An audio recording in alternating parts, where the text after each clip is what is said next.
শান্তি দেয়, একটা মানসিক শান্তি, যেটা এই শহরে জীবনে নেই। পাহাড় নিয়ে বলতে গেলে আমার চোখের সামনে একটা জিনিস বেশি ওঠে, সেটা হচ্ছে আমার প্রেমিকা। প্রেমিকার কাছে আমি প্রশান্তি পাই, পাহাড়ের কাছেও পাই। তো পাহাড়ে গেলে যেটা হয় যে একা থাকা যায়, আর গাছ তো কথা বলতে পারে না। তো গাছপালা, পশু ওর ভাষা আমি বুঝি অন্যভাবে, কথা দিয়ে বুঝি না। তো ওখানে গিয়ে আমি প্রথম নিজেকে খুঁজে পাওয়া স্টার্ট করছি। যখন আমি নিজেকে খুঁজে পেয়ে স্টার্ট করে নিজের ময়লাগুলাকে চিনছি, ওগুলা ধোয়ার ব্যবস্থা করার চেষ্টা করতে পারছি, নিজের সৌন্দর্যগুলাকে চিনছি, ওটাকে নার্চার করার চেষ্টা করতে পারছি, তখন খুব ইন্টারেস্টিং লাগে। ভাবনার ভিতর দিয়ে, দৃশ্যের ভিতর দিয়ে আমি যেসব জায়গায় ঘুরে বেড়াই তার মধ্যে পাহাড় একটা। সো পাহাড় আমার কাছে একটা অবসরের গান, যেটা সবসময় আমার ভিতর বাজতে থাকে। ফার্স্ট টাইম যখন পাহাড়ে যাই, যে আমি অবাক হয়ে গেছি যে এটা বাংলাদেশ, মানে বাংলাদেশে এই পাহাড়, মানে এই রাস্তাটা বাংলাদেশে, যেটা আমি ছোটবেলা থেকে সারাটা জীবন টিভিতে দেখছি। কোনো সময় পাহাড়ে যে আমার পাহাড়ের খাবার সব থেকে বেশি মজা লাগছে, কোনো সময় পাহাড়ে গিয়ে আমার গোসলটা অনেক বেশি মজা লাগছে, কোনো সময় যে হাঁটাটাই অনেক মজা লাগছে, কোনো সময় যে ডিফিকাল্টিটা আমি ফেস করছি ওইটা মজা লাগছে। আমার এখনো মনে আছে যে সীতাকুণ্ডু পাহাড়, আমরা পাহাড়ে উঠবো, তো পাহাড়ে এই শুরু হলো পাহাড়ে ওঠা। কি অদ্ভুত, মানে সেই ওঠাটা, মানে আমরা উঠছি, যাচ্ছি, উঠছি, মানে মানে একটা আনন্দ, একটা যাত্রা। অনেক সবুজ, অনেক পাখি, অনেক শব্দ, যে শব্দগুলো আমরা আগে কখনো শুনি নাই। অ্যান্ড পাহাড় থেকে সূর্যাস্ত, ইটস অ্যামেজিং। এগুলো ভাষায় প্রকাশ করা যায় না। অবশ্যই আপনাদের এই ফিলিংসগুলো নিতে হলে অবশ্যই আপনাদের পাহাড়ে যেতে হবে। মানে আমি এত সুন্দর একটা মানে অনুভূতি ছিল, এত সুন্দর একটা ট্রিপ ছিল, আর অফ ট্রেইলে ছিল, তো দেখা গেছে যে অনেক অনেক টিলা চড়তে হচ্ছে বা অনেক চড়াই উতরাই পার করতে হচ্ছে, সাথে প্রচুর বৃষ্টি। আমাদের সাথে ফোন ক্যামেরা কিছুই নাই, আমরা জাস্ট আমাদের মতো এনজয় করতে ওখানে দৌড়ে গেছিলাম। ওই মুহূর্তটা আমার জন্য বেশি। রুমরাং থেকে যখন কিরস্তং এর ওই ওঠা শুরু করি, তখনই হলো পুরো ক্লাইমেট চেঞ্জ, পাখির চেঞ্জ, পাখির ডাক চেঞ্জ, এই পোকামাকড় চেঞ্জ, গাছের ক্যারেক্টার চেঞ্জ, মানে পুরো এই জাইগান্টিক সব গাছ, তারপর এই স্পেসিস, মানে গাছের স্পেসিস, এগুলো সব চেঞ্জ, মানে পুরো ডিফারেন্ট টাইপের এনভায়রনমেন্ট। পাখির শব্দ, পাখির আওয়াজ, তারপরে হচ্ছে যে ঝর্ণার কাছে যখন গেছিলাম তখন ঝর্ণার শব্দ। তো ওইখানে যে তখন সবাই বলল যে মানে তৃষ্ণা না পেলেও হয়তো সবার তৃষ্ণা সে সময়, আমিও পানি খেয়েছিলাম, সবাই যে ঝর্ণার পানি খাবে, সেটা আরেকটা আনন্দ। হ্যাঁ, ঝর্ণার পানি খাবে। প্রচন্ড পরিমাণ টানা 3-4 দিন বৃষ্টি হচ্ছিল, তো আমরা অনেকগুলো ঝিরি ক্রস করেছি। তো আমাদের সাথে রশি থাকে, অনেক ব্যাকআপ হিসেবে অনেক কিছু থাকে, তো আমরা রশি দিয়ে একটা সিকল তৈরি করে আমরা সবাই ক্রস করছিলাম। তো একদম যে লাস্ট যে ঝিরিটা খুব বড় ছিল, এত পরিমাণে বৃষ্টি বেড়ে গিয়েছিল, বোল্টারগুলো ভেঙে ভেঙে পড়তেছিল। তো আমরা কোনো রকম একটা গাছের নিচে বসেছিলাম। তো ওই গাছটা কিন্তু আমাদের জন্য সেফ ছিল না, ওই গাছে যে কোনো সময় ভেঙে পড়তে পারতো। তা আমরা মূলত আল্লাহ করছিলাম, আল্লাহ প্লিজ প্রোটেক্ট, এইটাই লাস্ট টাইম, এভাবে একটা সবাই বলতেছিলাম। তো ওভাবে করে ঘন্টাখানিক অপেক্ষা করার পরে বৃষ্টিটা থেমে যায়, এরপরে আর কি আমরা যেতে পারি। কিন্তু ফ্লাশফ্লাড খুবই ভয়ানক, খুবই ভয়ানক। এই বৃষ্টির সময় এই জিনিসটা অবশ্যই সবাইকে সচেতন হতে হবে। এই বান্দরবানের ওই প্রত্যন্ত জায়গায় প্রথমবার আমি ভাবছিলাম অনেক কিছু হয়তো আরো প্রাচীন থাকবে, কিন্তু সেখানে নতুন অনেক গাছপালা চলে আসছে, শহরের গাছপালা, নতুন অনেক বাগান তৈরি হইতেছে। তো সেই কারণে ওইখানে গিয়ে আমি যতটুকু পাখি দেখতে পাবো ভাবছিলাম, বা যতটুকু ওয়াইল্ড লাইফের পাবো, ওইটা আমি পাই নাই। পাখি খুবই কম, তার থেকে আমার কাছে মনে হচ্ছে বান্দরবানের অনেক অংশের থেকে ঢাকা শহরে পাখি অনেক বেশি আছে। সো আমরা যাচ্ছিলাম এমন সময় একটা পাহাড়ি ঢল উপর থেকে, মানে বিশাল বড় পাহাড় থেকে এত মানে অলমোস্ট 6-7 ফিটের ডেপথের পানি পড়া স্টার্ট হয়েছে, মাটির পানি, পাহাড় ধুয়ে পানি আসতেছে বর্ষার। সো এই পানির মধ্যে দিয়ে রাত, মানে সূর্য ডুবে গেছে, আমাদের কাছে ছোট ছোট টর্চ আছে, রাতের বেলা আমরা ওই টর্চ দিয়ে পানির মধ্যে দিয়ে হাইক করে করে আমাদের অনেকখানি হেঁটে যাইতে হয়েছে, 2 ঘন্টা 2.5 ঘন্টা। জুতার ভিতরে পায়ে এরকম হয়ে যাইতেছে, আমি পড়ে যাইতেছি, মানুষ পড়ে যাইতেছে, জিনিসপাতি পড়ে যাচ্ছে, কিন্তু আমাদের যাইতেই হবে, বিকজ নো আদার অপশন। ওখানে তো রাতে থাকা যাবে না, আর যাইতেই হবে। বাট ওই যে আমি যে এতটুকু আনকমফোর্টেবল থেকে একটা জিনিস অ্যাচিভ করতে পারি, এই লিমিটেশনটা ছাড়া তো আর আমি এটা জানতাম না। আমাদের আরেকটা বলা হয়েছিল যে পাহাড়ের উপরে উঠলে আমরা মেঘ ছুঁতে পারবো। হ্যাঁ, তো সেই সেই স্বপ্ন আর কি, সেই আকাঙ্ক্ষা যে আমরা মেঘ ছুঁতে পারবো। মেঘ ছোঁয়া মানে আকাশ ছোঁয়া আর কি। তো ওই যে বললাম বিষ্ণুদের কবিতাটা, যে এখন আমার মনে হয় যে মানুষ যেখানে স্বচ্ছ আকাশ, মানে সেই আকাশ ছোঁয়া মানুষই তো একটা মানে আসলে মানুষ তো বিশাল আকাশই। শহরে তো পাহাড় নাই, শহরে পাহাড় নাই। শহরে থাকলে অনেক প্রশ্নের উত্তর দিতে হয়, অনেক ঝামেলায় থাকতে হয়। হ্যাঁ, জব নিয়ে, এটা নিয়ে জিজ্ঞেস করে কবে ইনকাম করবি, কবে কি করবি, এটা ওইটা। কিন্তু পাহাড়ে কেউ জানে না যে আসলে আমার ব্যাকগ্রাউন্ড কি, কেবল নাম জানে। আর আমার কোনো হিস্ট্রি, কোনো ব্যাকগ্রাউন্ড কিছুই জানে না। এখানে যাওয়ার পর আমাদের পৃথিবীর সব কিছু নিয়ে কথা হয় না, কেবল 7 দিন বা 8 দিন থাকি, ওই দিনগুলো নিয়ে কথা হয়, ওই পরিবেশ নিয়ে তখন কথা হয়। সো এই কারণে ওখানে গিয়ে আমি নিজে ফিল করি, আর ওখানকার লোকজনের সাথে মনে করেন কথা বলি, তখন মনে হয় যে সরাসরি কানেক্ট হয়ে গেছি। সো এই কারণে ওখানে আর কোনো এক্সট্রা কোনো পরিচয় প্রয়োজন নাই, কেবল মানুষদের সাথে ইজিলি কানেক্ট হয়ে যায়। এই যে আর্কিটেকচারাল ডেভেলপমেন্টটা খুব মানে খারাপ লাগে আমার। আমি চাই না আমার এত আর্কিটেকচারাল ডেভেলপমেন্ট, আমি চাই না আমার এত রাস্তা। আমার রাস্তা কেন একটা পাহাড়ে হতে হবে? একটা পাহাড়ের রিজলাইন ধরে কেন একটা রাস্তা হতে হবে? যে আমরা যখন এই যান্ত্রিকতা কিংবা চাকরি জীবন বলেন, যাই বলেন না কেন, বিষাদ সব কিছুর পরে যখন আমরা একটা অবসর খুঁজি, তখন আসলে এই নির্জনতাই খুঁজি। এখন নির্জনতা খুঁজতে গেলে আমরা এখন সমুদ্রে গেলেও নির্জনতা পাওয়া যায় না। তো সমুদ্রকে আমার মাঝে মধ্যে কক্সবাজারকে গাবতলী মনে হয়। এটা একটা বিষয়, কারণ এইখানকার পরিবেশ এত বেশি ঘোলাটে হয়ে গেছে, এত বেশি দালান কোঠা বেড়ে উঠছে, হোটেল রেস্টুরেন্ট বেড়ে উঠেছে।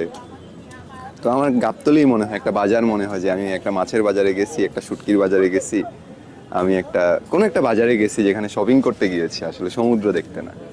ভালো লাগছে যে জিনিসটা, যে হ্যাঁ ওখানে কিছু নীরবতা আছে এবং মানে সবাই গোষ্ঠীবদ্ধ যে বসবাস যেটা সেটা আছে। আবার অনেক প্লাস্টিকের বোতল আছে, অনেক অনেক প্লাস্টিকের প্যাকেটস আছে। মানে আমি ভাবছিলাম যে ওখানে হয়তো এই জিনিসগুলো একটু কম থাকবে, কিন্তু আমি আমার বাচ্চাকে হয়তো বাসায় ললিপপ খাইতে দেই না, কিন্তু ওখানে প্রত্যেকটা বাচ্চার হাতে হাতে একটা প্লাস্টিকের ললিপপ ঘুরতেছে, সকালবেলা কেক ওয়েফার খাইতেছে। তো এগুলো হয়তো আমরাই তাদের সাথে পরিচয় করাইছি, আমরা নিয়ে গেছি, তারা দেখছে, তারা আকৃষ্ট হয়েছে, আচ্ছা নতুন জিনিস। তো ওদেরও আসলে দোষ দেওয়ার কিছু নাই।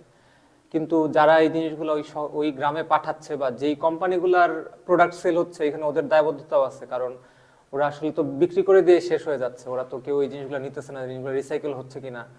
আপনি চাওয়ার আগেই আপনাকে সবকিছু দিয়ে দিবে। আপনি ধরেন আপনার এটা লাগবে, ও নিজে নিয়ে আসবে। এই জন্যই মূলত হচ্ছে পাহাড়িদের সহজ সরল মনটাকে আমরা একটু বেশি ভালোবাসি। সিম, আমাদের সিমগুলো কি হয় একরকম দেখতে হয়, আর ওদের সিমগুলো দেখলে আপনার মনে হবে কাইন্ড অফ বরবটির মতো, এবং সেগুলো হচ্ছে না বয়েল হয় না ঠিক মতো, মানে আঁশযুক্ত হয়। তো এরকম ওদের সবজিগুলো খুব টেস্ট, কারণ হচ্ছে নির্ভেজাল, কোনো ফরমালিন কিছু ইউজ করা নাই। আর ওখানে গেলে দেখা গিয়েছে আমরা সেদ্ধ খাবারটাই বেশি খাওয়া পড়ে। তো একে হচ্ছে আপনার সেদ্ধ খাবারটা বডির জন্য খুব ভালো, এবং এত ক্ষুধার্ত থাকি যা পাই তখন সেটাই ভালো লাগে। আর পাহাড়ের শিশুরা তো একদম মানে স্বর্গীয় শিশুর মতো। আচ্ছা, ওরাও সারাদিন, ওদের ওই পাড়ায় স্কুল নাই, স্কুল না থাকা একটা জিনিস খারাপও লাগছে আবার ভালোও লাগছে। আচ্ছা, স্কুলের যে সিলেবাসটা আসলে কতটুকু শিশুদের জন্য, আমার কাছে পড়ালেখা করার পর এক সময় গিয়ে মনে হচ্ছে আমাদের স্কুল কলেজে অনেক কিছু ভুল জিনিসপত্র শেখানো হয়েছে, আমাকে আনলার্ন করতে হয়েছে অনেক কিছু, বা করার প্রসেসে আমি এখনো আছি আমার নিজের বিবেচনাবোধ থেকে। তো ওদের আসলে ওরা সেখানে সরাসরি প্রকৃতি থেকে শিখতেছে। আমাদের পুরো পৃথিবীতে শাসন ব্যবস্থা এমন যে এই শোষণ করেই আমরা আসলে বেড়ে উঠতে চাই। আমরা একটা শোষিত জাতি সবসময় ছিলাম। তো আমাদের মধ্যে না ওই বিষয়টাই রয়ে গেছে, কোনো না কোনোভাবে ইতিহাস ঘাটলে দেখা যাবে ওই বিষয়টাই রয়ে গেছে। তো এই যে পাহাড় দখল হচ্ছে, এই যে মানুষ মানে পাহাড়ে খুন হচ্ছে, কদিন আগেও চারজন হত্যা করা হলো। তো আমার ওই 4 জনের হত্যার পরে আসলে কিছু বলার ছিল না। মানে এমন একটা পরিস্থিতি, এর আগেও যে খুন হয় না, এর আগেও যে দখল হয় না এই পাহাড় কিংবা এমন না, হয়েছে। কিন্তু এই খুনের পরে আমার মনে হয়েছিল, আমার একটা ভাবনাই মাথায় এসেছিল যে পাহাড়ের রক্ত আসলে লাল না, পাহাড়ের রক্ত সবুজ, তাই হয়তো আমরা চোখে দেখি না। আমি যখন পাহাড়ের কোনো একটা চূড়ায় কোনো একটা হোটেলে আছি, আমার চারপাশে কিন্তু আমার ছেলে মেয়ে, আমার স্বামী, আমার আত্মীয় স্বজন, বন্ধু বান্ধবরা সবাই আছে, সবাই মিলে আনন্দ করছি। কিন্তু ওই সময় ওই কোনো একটা নিস্তব্ধ রাতে বা একটা আধারে আমি হয়তো একটা বারান্দার কোনায় যেয়ে দাঁড়াচ্ছি, পাহাড়ের একেবারে গভীর একটা অন্ধকার, সেই অন্ধকারের মধ্যে ওই যে বললাম যে হুইলটা টং টং করে বাজছে, কোথাও কোথাও ছোট ছোট ছোট ছোট করে আলো জ্বলছে, হ্যাঁ, একটা নিস্তব্ধতা, ওর মধ্যে তখন ওই অনুভূতিটা চলে আসে যে জীবন আসলে সত্যি মানে একটা অদ্ভুত রকম একটা জটিল জায়গায়, এবং মানুষ কিন্তু একা, আমরা সবাই একা। সেইখানে যে যে কথাটা শেষে আছে যে গোপন কথা, আসলে সেই পাহাড়কেই কিন্তু বলা যায়, পাহাড়কেই কিন্তু সঙ্গী করা যায়। হ্যাঁ, সেখানে যে প্রকৃতি আছে, যে পাখি আছে, যে ঝর্ণা আছে, সেই ঝর্ণাকে কখনো দেখলে মনে হবে যে ঝর্ণার হাসি, আবার কখনো মনে হবে ঝর্ণার কান্না। হ্যাঁ, সেটা নিজের অনুভূতিটারই কিন্তু বহিঃপ্রকাশ চলে আসে সেখানে। মানে ওখানে আমাদের সোল আটকে গেছে এখন এখানে, যে এখন আসি এখানে, বডি এখানে, কিন্তু আত্মা এখানে, তো এখন না গেলে হয় না। আপনি গিয়ে যদি সেখানে একটা সিগারেট ফেলেন কিংবা হচ্ছে একটা প্লাস্টিক ফেলেন, তাহলে সেই ভালোবাসাটা কই? আপনি কি আপনার ভালোবাসার জায়গাকে এইভাবে বা মানে এত তুচ্ছ করে দেখতে পারেন বা এত তুচ্ছতা দিতে পারেন? সেটা তো আপনার নিজের জায়গা হওয়া উচিত। কিছু বম মানুষ মানে দোষ করতেছে, আর এই জন্য সকল বম মানুষ তো খারাপ হইতে পারে না। মানে যারা ভালো, মানে বান্দরবন ওদের জায়গা, বাসস্থান, রুমা থেকে ওরা বাজার করতে যায়, বাজার করা থেকে বাজার ওইখান থেকে ধরে নিয়ে যেতেছে, ওরা বাসা থেকে বের হইতে পারতেছে না, তার বাসা থেকে বের হইতেছে, বাসায় এসে বাসা থেকে ধরে নিয়ে যেতেছে, মানে রাস্তায় কোনো বম পাইলে তাদেরকে ধরে নিয়ে যেতেছে, বগা ক্লোজ করে রাখছে, মানে ওইখানে একটা প্রচুর ভয়ানক রকম বমদের প্রতি নির্যাতন শুরু হয়েছে। পরিবেশ নষ্ট করবা না এটা বলতে বলতে মানুষ কাহিল হয়ে গেছে, কিন্তু এটার পিছনে কারণটা এটাই যে পরিবেশ তোমাকে দিবে, তুমিও পরিবেশকে দিবা। এটা একটা বন্ধুত্ব, এই বন্ধুত্বটা নষ্ট করা যাবে না আর কি, বন্ধু করে নিতে হবে তাহাকে। সিচুয়েশন সৃষ্টি হয়, মেয়েরা দেখা গিয়েছে গোসল করে, পাহাড়ি মেয়েরা ঝিরিতে খোলা পোশাকে, তো ওইটা দেখে আমরা কারো ছবি তুলবো না, আমরা তাদের দিকে তাকাবোও না, কারণ আপনার মূল্যবোধ নৈতিক শিক্ষা এটা হচ্ছে আপনার কাছে একান্তই। তো এই জিনিসগুলো হচ্ছে আমরা অবশ্যই খেয়াল রাখবো, এবং পাহাড়িদের সাথে, পাহাড়িদেরকে অবশ্য আলাদা না ভেবে নিজেদের মতো মানুষ ভেবেই তাদেরকে ট্রিট করা উচিত। আপনার পাহাড় কিংবা প্রকৃতি দেখতে যাইতে হলে অবশ্যই আপনাকে প্রকৃতির মতো হইতে হবে, আপনি তার মতো হইতে হবে। আপনি আপনার মানে কি আপনার ভেতরের আবর্জনা মানে কি নিয়ে ওইখানে গিয়ে ফেলে আসবেন, এটাও একটু মনের একটা আবর্জনা, যে আমি পরিবেশটা নষ্ট করতেছি। আমি যাচ্ছি, পাহাড়ের সৌন্দর্য উপভোগ করতেছি, পাহাড় আমাকে শান্ত করে দিচ্ছে, কিন্তু আমি পাহাড়কে অশান্ত করে চলে আসতেছি। তো আমার কাছে মনে হয় পাহাড়ে যারা যাচ্ছেন তাদের অবশ্যই মনের আবর্জনাটা এখানে রেখে সাফ করে তারপর যাওয়া উচিত, তাহলে পাহাড়ও শান্তি পাবে, এই মানুষগুলোও শান্তি পাবে, এবং নিজেরও একটা শান্তি কাজ করবে। পাহাড় মানে মদ খাওয়া না, আর পাহাড় মানে পাহাড়ি মেয়ে খোঁজা না, আর হচ্ছে পাহাড়ে যাওয়ার জন্য পাহাড়ে গিয়ে পাহাড়ে যাতে আমরা আরবান গিমিক নিয়ে না যাই, আরবান গিমিক যাতে কমই দেখায়, যে পাহাড়ে গিয়ে আমার খুব স্টাইল করতে হবে, পাহাড়িদের আমার এই জিনিস দেখাইতে, ওই জিনিস দেখাইতে হবে। যতটুকু ন্যাচারাল ফর্মে, ন্যাচারাল ওয়েতে যাওয়া যায়, যতটুকু প্রাকৃতিকভাবে থাইকা আসা যায়, এবং তাদের যে জিনিসগুলো মূল্যবান এবং গুরুত্বপূর্ণ, এই জিনিসগুলো যাতে তাদের কাছে জানানো হয়, কারণ তাদের জিনিস অনেক কিছুই আমরা হয়তো গুরুত্ব দেই না দেখে তারা আরো আর্টিফিশিয়াল অনেক কিছু দিকে আকৃষ্ট হচ্ছে, যে জিনিসগুলো আসলে ইন দ্য লং রান আমরা শহরে থেকে ফিল করতেছি খুব বেশি আমাদের আত্মাকে শান্তি দিতে পারতেছে না। আপনি অসুস্থ হয়ে পড়ে আছেন, কিন্তু ধরেন আপনার মাই অসুস্থ হয়ে পড়ে আছে, তাকে আপনি ডাক্তারের কাছে নিতে পারতেছেন না, কেন পারতেছেন না? এমনটা তো হওয়া উচিত না। অবশ্যই হওয়া উচিত একটা স্বাস্থ্যকেন্দ্র, অ্যান্ড এই মেসেজটা মনে হয় সবার কাছে পৌঁছানো উচিত। আমার একটা বিনয় থাকবে, আদেশও নয় উপদেশও নয়, একটা বিনয় থাকবে।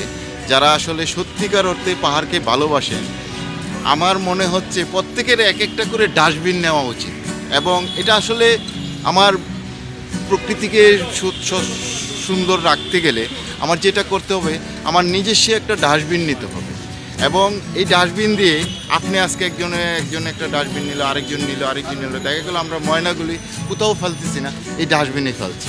এবং আসার টাইমে একটু কষ্ট করে হলে যদি এটা কোথাও নিয়ে একটু পরিষ্কার করে ডাস্টবিনটা আবার নিজস্বভাবে রেখে দেন, তাহলে সবচেয়ে সুন্দর হয় আমাদের জন্য, প্রকৃতির জন্য, আমার জন্য, এবং জগতের জন্য পরিষ্কার পরিচ্ছন্ন হোক সবার জন্য।